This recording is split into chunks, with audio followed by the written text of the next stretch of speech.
Thank you all so much for coming. So I am not going to be up here long. You're going to see a lot of me here today, so I don't want to give you more than you need. But I do want to just, set the scene a little bit, give you a sense of what we have in store, and give you a sense of what the day is going to look like. So first of all, I am J.J. Colao. I'm the founder of Haymaker Group. I'm also the creator of Media Summit.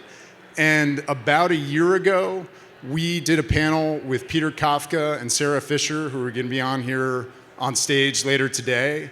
And it was so inspiring and it was so awesome that we had a crazy idea to put together a whole slate of programming, an entire day's worth of programming about media. And we thought maybe some people would show up. And it is really just surreal and inspiring to see how many of you care as much about media as we do. So thank you all so much for coming and for being here, because I know it's a busy time of year. I know it's a Monday, and I know you have a lot of things to do this week. So we're really just honored and thrilled that you would spend your time here with us. So what can you expect today? I think a lot of folks are probably here because of the incredible programming that we have lined up. So just to give you a sense of what we have in store, it's really something special, we think. So podcasters, creators, reporters, editors-in-chief, venture capitalists, comms leaders, people from basically every outlet that you can think of that is leading the conversation in business and tech media news. What do I mean by that?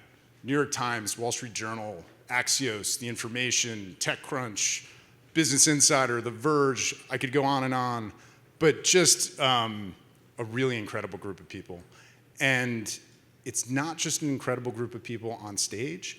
It is also an amazing group of people here in this audience. And I know that because I've spent the last 2 months looking at this audience list. And so we want to make sure that outside of the programming, you all have a chance to get to know each other, to learn from each other, to meet and to connect, because they're amazing people in this room. Nonprofit leaders, editors-in-chief, venture capitalists, startup founders, media entrepreneurs, you name it, just an amazing cross-section of people who really care about media, about news media. So we'll have some time for everybody to get to know each other, to meet if you haven't already this morning, lunch, some breaks this afternoon, a really fun happy hour, we hope, with plenty of drinks and beer and wine.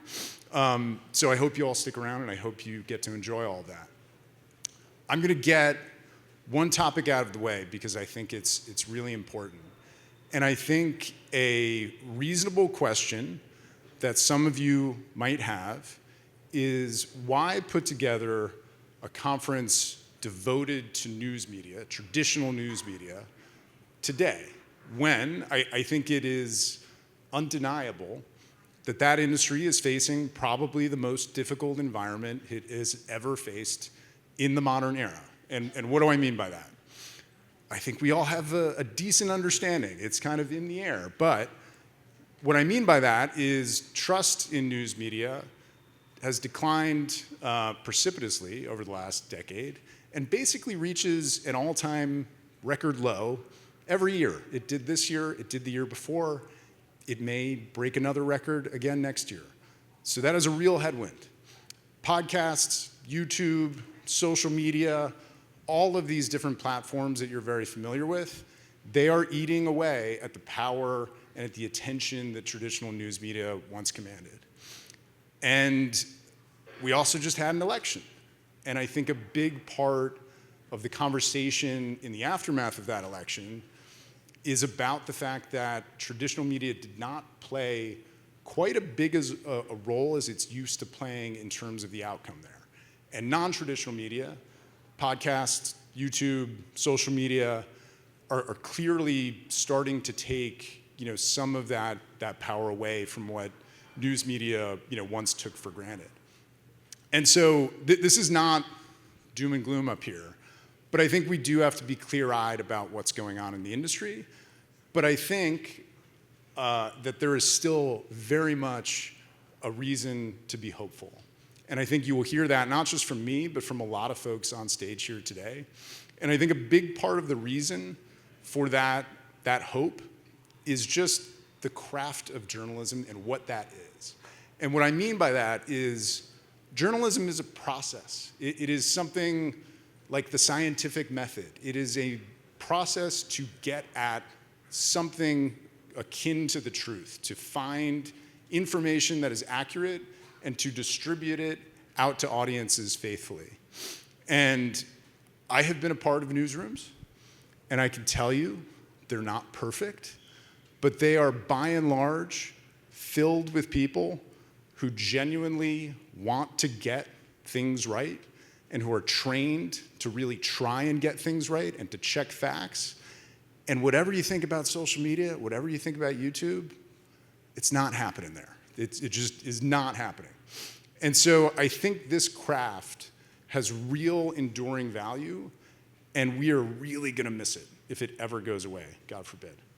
So that is why, in addition to the programming that we have lined up here today, we are also really thankful, really privileged to be partnering with the Committee to Protect Journalists.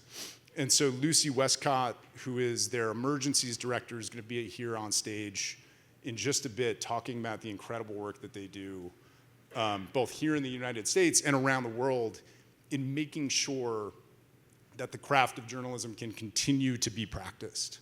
And so what I'm going to ask all of you is, if you value the programming that we are putting together here today, if you value the craft of journalism, if you value news media as an industry, whatever you might have spent on a ticket, $50, $100, $200, maybe more, God bless you, please consider donating it to CPJ, and we will have QR codes and links that you can use to do that very easily around here for the rest of the day, and we'll also follow up with those links as well.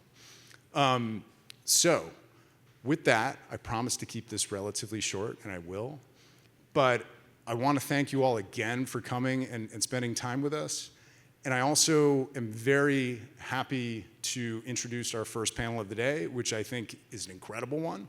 So please give a warm welcome, a big round of applause to Dan Premack, who is the business editor at Axios, to Alex Conrad, senior editor at Forbes, and to Aaron Gleason, the chief communications officer of Founders Fund, and they're going to talk to you very shortly about VC reporting. So big round of applause, and thank you all so much for coming.